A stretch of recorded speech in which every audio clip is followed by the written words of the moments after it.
Welcome back in. This week's edition of the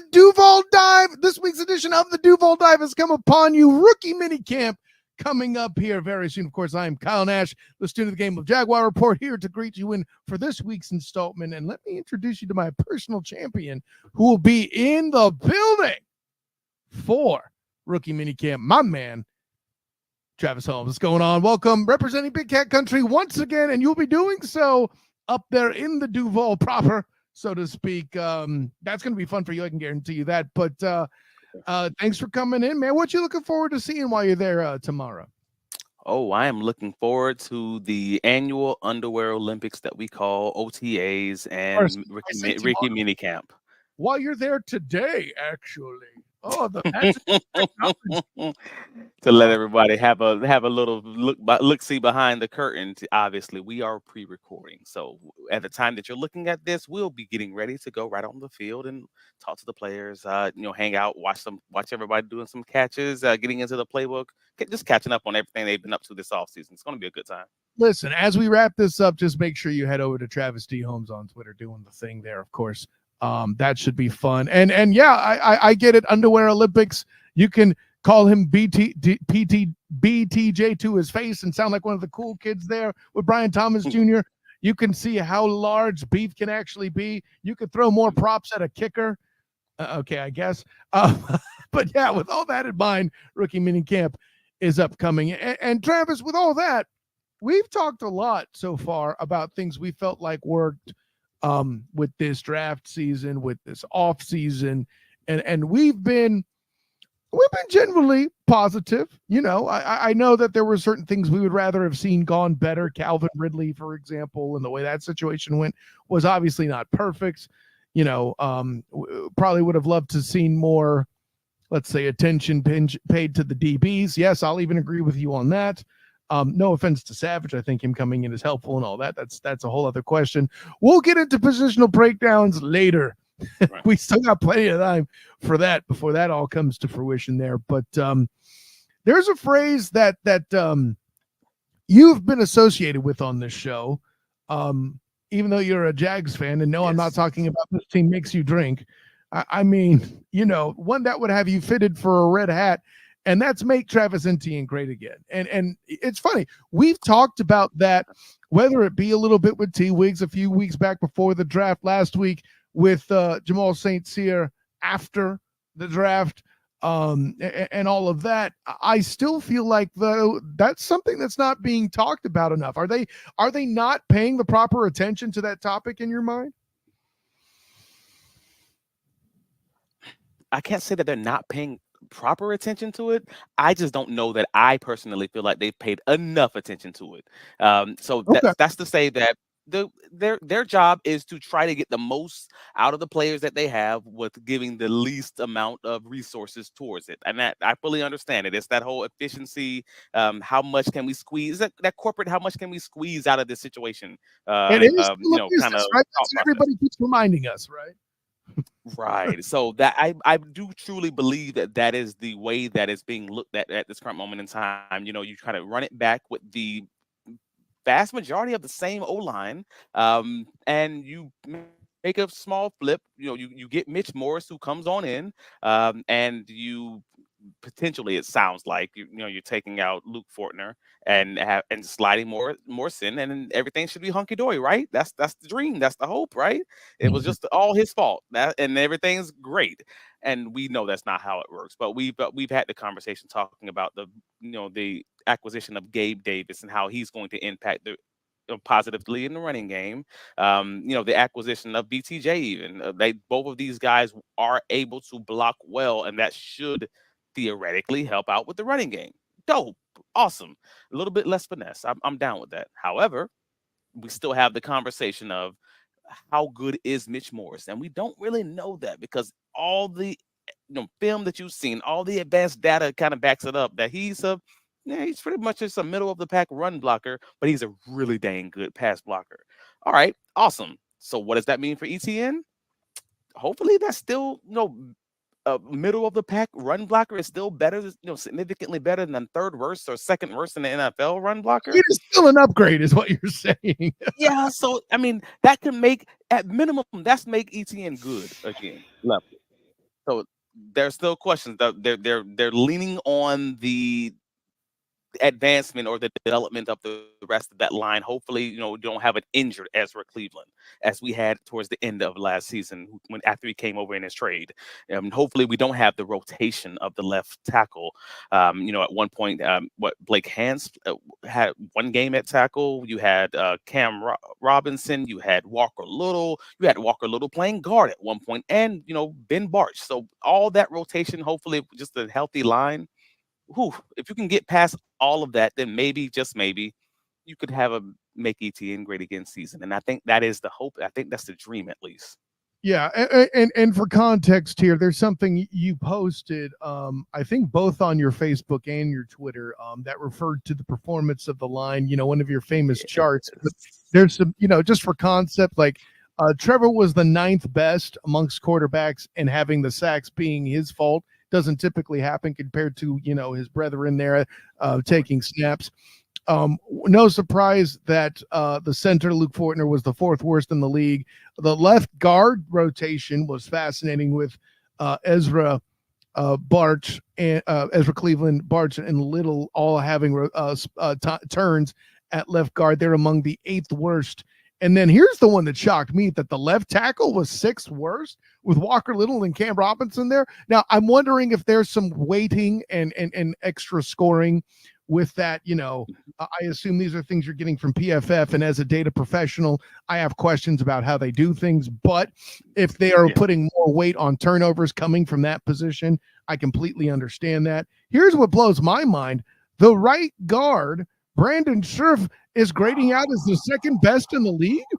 That don't make no sense. Who saw that coming? Of course, Anton Harrison turning heads, being the 8th best grading out in the league. I mean, this is kind of what we're talking about, though, right, Travis? Right, but this is all talking about the fact that they are pretty solid on that right side as far as pass blocking. And this is, again, we're not even getting into the run stuff, because this team was strongest in pass blocking. And even in the area that they are strongest in, they're ridiculously weak on that left side. And again, you can blame that on the attrition as far as the injuries. You can blame that on the rotations. You can blame that on a few different things. But again, this is the thing that they're best at. And the thing that they're best at from the center throughout the entire left-hand side of that line was all pretty bad, pretty rough. And that's something to take away. I would add this too, because if you're in a position where you're trying to do more complicated things and adding double teams, if he's getting help from the left side, Fortner, when he's underperforming, then that's more work that side of the line has to do. Typically, if you're on the left side, you're also theoretically facing the better players for the defensive team. Although, for all that you and I saw, whether it be, on the PSF app, the Pro Sports Fans app, doing Duval Dive Live, bing, or, me there at the game and us talking about it, whatever it is, the consistency we noticed is that Anton Harrison got challenged a lot by a lot of teams' good players too. So that doesn't 100% apply. It's at the end of the day, I think there was a transition element. I think there were elements of either Walker Little, as you said, or Cam Robinson playing hurt. Yeah. And then that's a part of it. Absolutely. And I think you're not wrong. That's a part of it. But the other part of it was also some teams knew where our weaknesses were, because they get paid too. Yeah, they watch film too. They know there's a right. They know that these defensive coordinators know that there is a rotation of left guards who's taken place over the last 3 weeks for the Jaguars, and they know if I have my best rusher, I'm probably going to put him there, or I'm going to put him on this backup left tackle, or what, fill in the blank. Like they get paid to scheme these things also. But see, that's while I hear that impacts the campaign of make NTN great again, we slightly address this in that, the new tackle that they've drafted is meant to repair some of that. I feel like they're going to put Anton Harrison on the left side potentially, and start having the right side be the rotational spot. I think, listen, some of his food takes are terrible, but that doesn't mean he's bad at his job at blocking defensive linemen. You know, pizza Anton, sucks, Anton. I'm just saying. You don't put Anton, sugar on man. spaghetti, Anton. What's up with you? Come on. What are you, 8? Hey man, he's 1 for 1. He's 1 for 1 for every great take. He has a terrible one, but I respect the hustle, brother. Go ahead, man. Yeah, I make jokes, but like cooking with Anton is flipping great. I am all about watching. I will watch the hell out of that miniseries when it comes out on the internet here. But no, I am interested in what Javon Foster is going to become, because again, out of that group of developmental tackles, as we talked about last week with Jamal St. Cyr of News for Jacks, he is one of those top developmental tackles in the draft. If you talk anyone who follows O-line play, they've all pretty much says after you get past that first group of O-line tackles, he was at the top of that group for that next stage of developmental tackles. So I'm really curious to see what they're going to do with him. Yeah, well, and he's obviously not as high as a prospect as Anton was. To expect him to do what Anton did might be a reach. I mean, let me be prepared to say that, but I think that's kind of why I'll put it this way, man.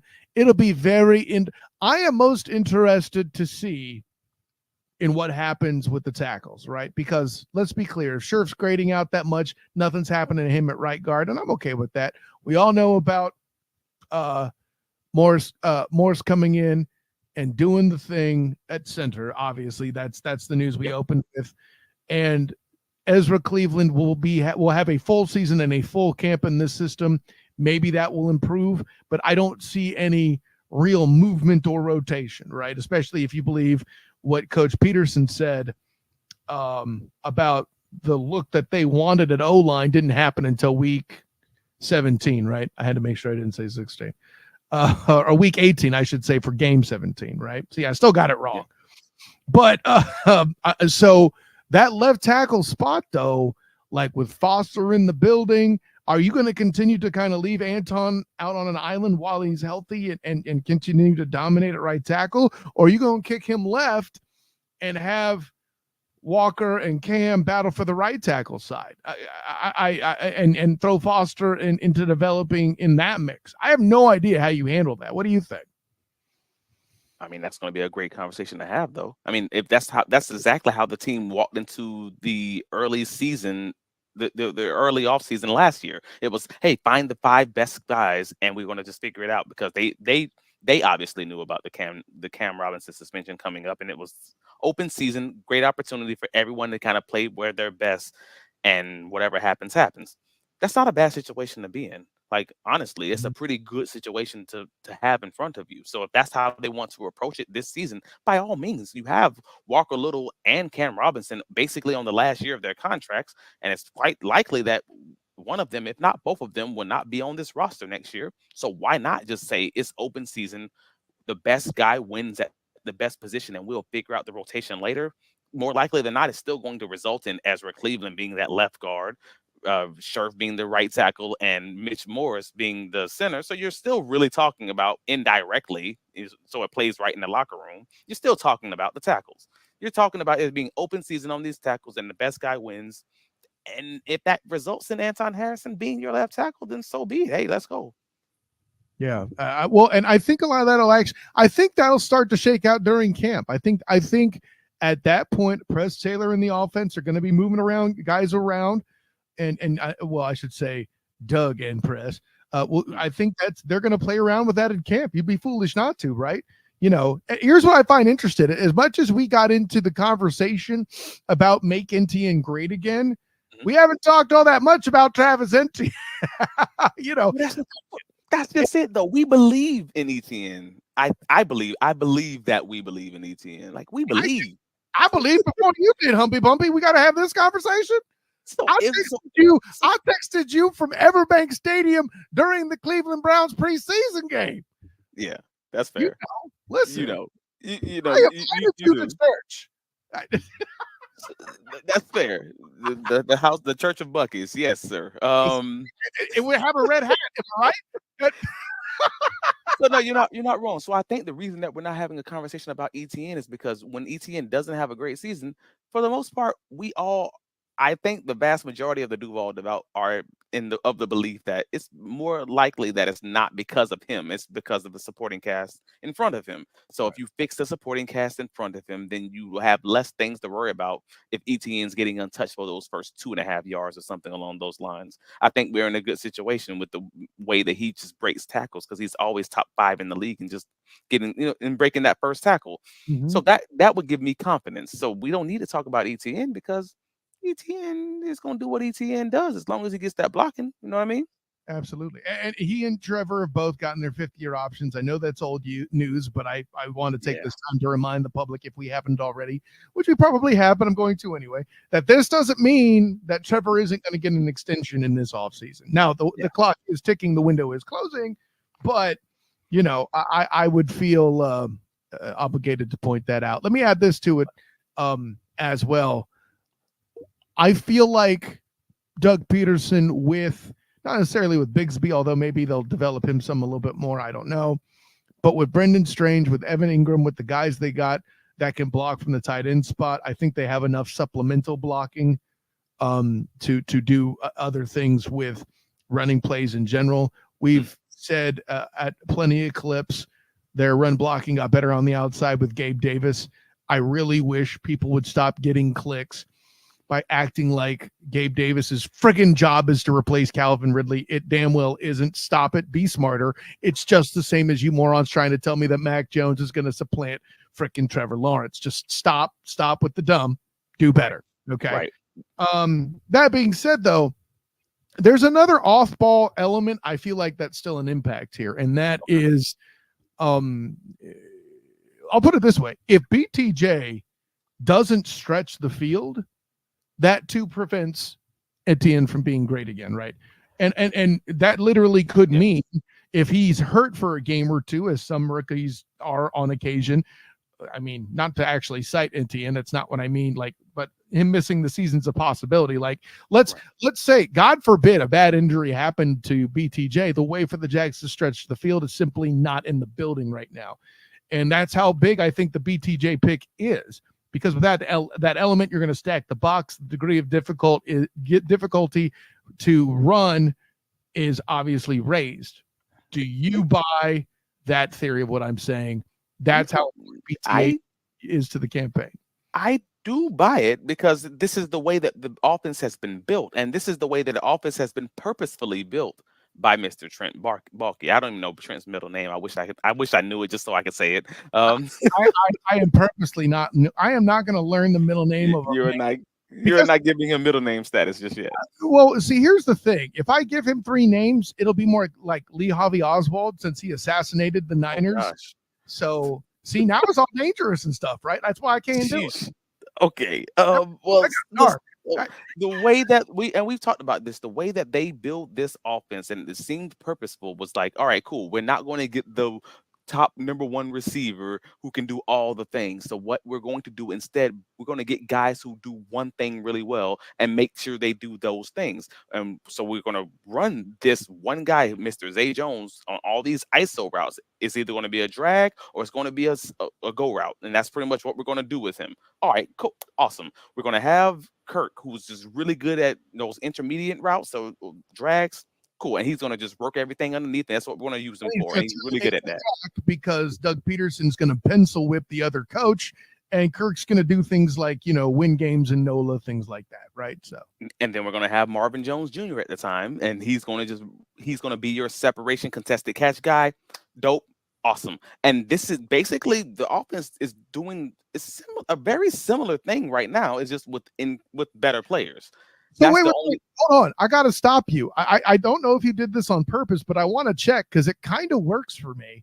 Mm-hmm. Are you insinuating that Gabe Davis is essentially a tall Marvin Jones? Is that what's happening here? I would say he's a better Marvin Jones, but yes. Oh, I wasn't trying to make it all personal like that. I was just I'm sorry. I didn't think I was making it personal by just telling you what the film already shows you. No, he's never thought of it that way. Is my point. That's incredibly fascinating. I like that. It's an experienced guy who isn't necessarily elite, but has put in a damn fine contribution in the franchise. I think that's a great point. And much better at working the seams. That's the only major difference between the two of them. But he's still solid at the contested catches and not scared of running in between those hashes and taking those hits. And that's going to grab the attention of the safety. Here for it. Cool. Gabe is big enough to deliver a little bit of punishment. It ain't no come correct. That's also a good point. Speaking of punishment, we have not. And I'm sorry I didn't bring it up when we were talking about the Mitch Morris conversation earlier, but it just you said it, and it's front of mind. We have not talked about his concussion history. We haven't talked about the fact that we are one injury away from Luke Fortner still being the starting center for your 2024 Jacksonville Jaguars, because he's had 6 concussions in, I believe, this 8-year career. I'll say this, and it's a fine point. I think an element of those concussions, not all of it. I mean, 6 is a lot. Some of that is going to be his technique. That tells me he uses his head too much, and lowers his head too much to make big hits.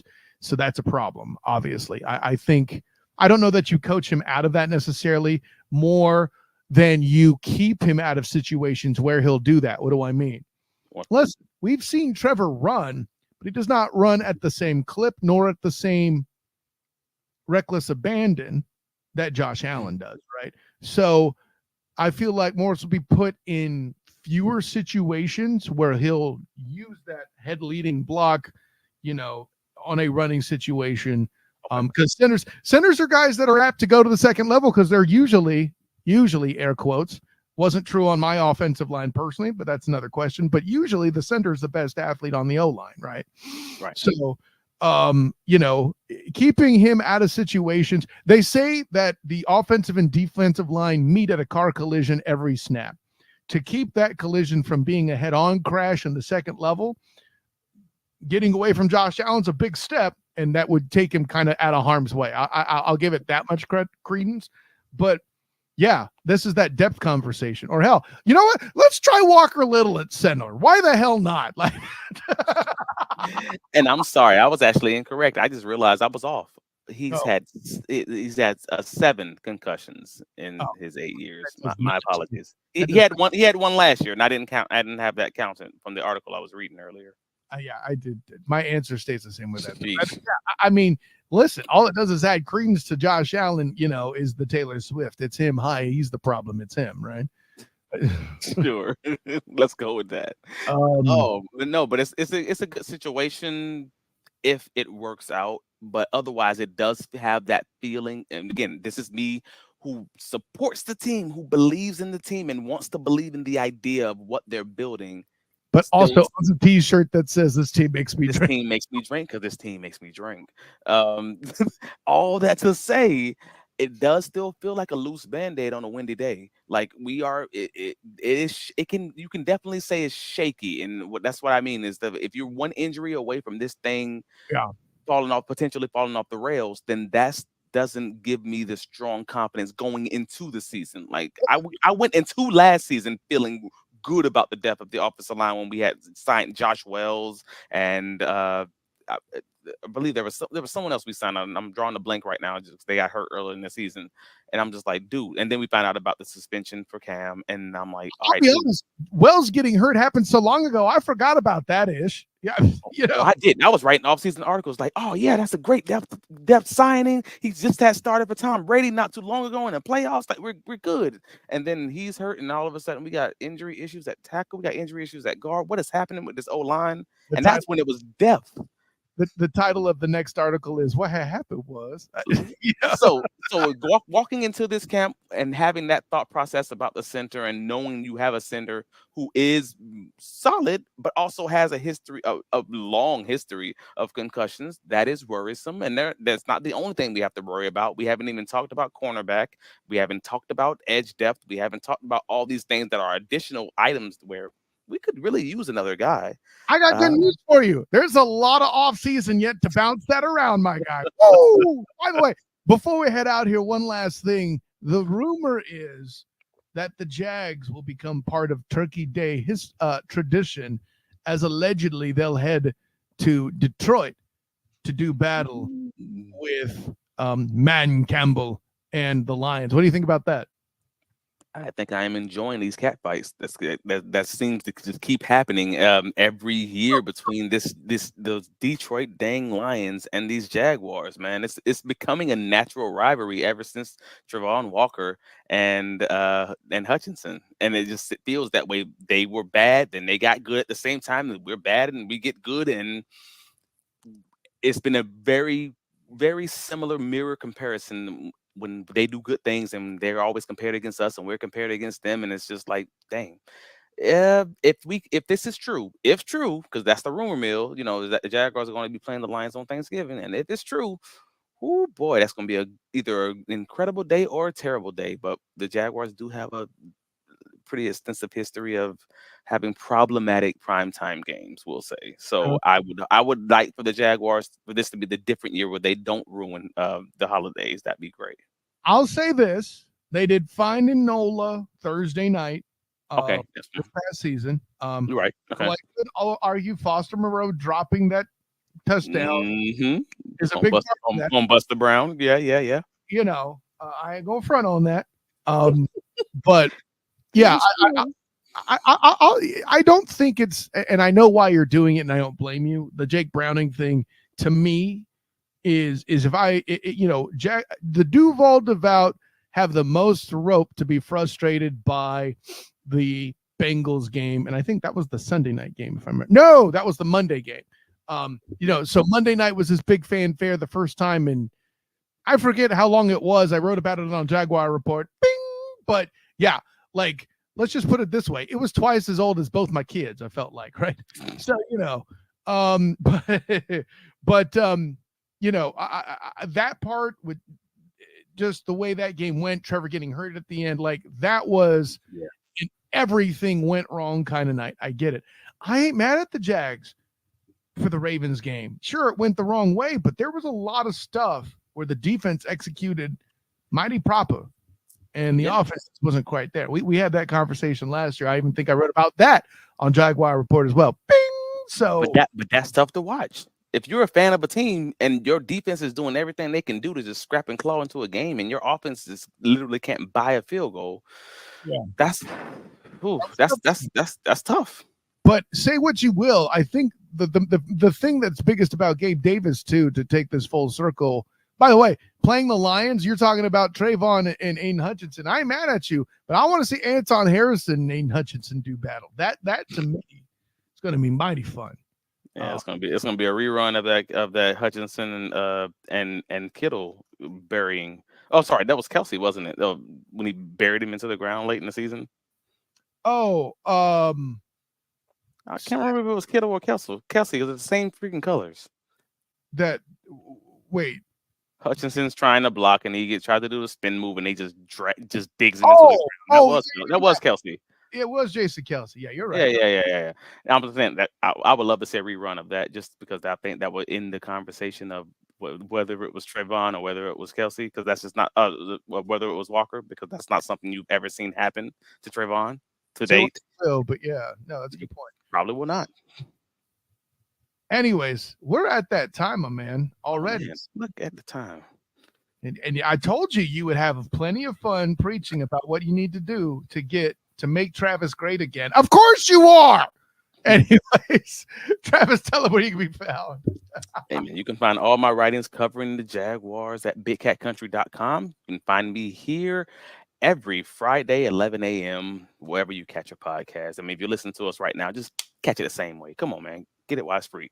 You can find me on the South Florida Tribune, all their podcasts as Pundits, Inside the Pigskin, the Sports Exchange, wherever you get your podcasts, exactly the same way. Take a look on Big Cat Country for our article, which AFC South team had the best offseason. I think it's a very interesting article, so where you can kind of figure out what everyone in the conference is doing and not just the Jaguars, and come to your own conclusion. Yeah, know thy enemy is a fair thing as well. By the way, follow Big Cat Country and Travis as well for the work he's going to do while at rookie minicamp during this weekend. Of course, I'm Kyle Nash, the student of the game. You can find me on Twitter, Instagram, and Threads at the SOTG.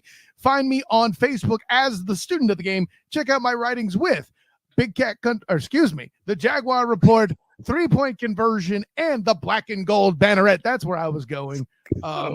check that as well. Just wrapped up my coverage covering the Orlando Magic for A7BN Sports, and also the Student of the Game podcast, 9 o'clock Wednesdays, 9 Eastern. So check that out. Get your fix of anything sport at night there. Got a lot of quality NBA talk going. That's been a lot of fun. So yeah, with all that in mind, until next time, my friends, an honor, joy, and privilege. Till then, class dismissed.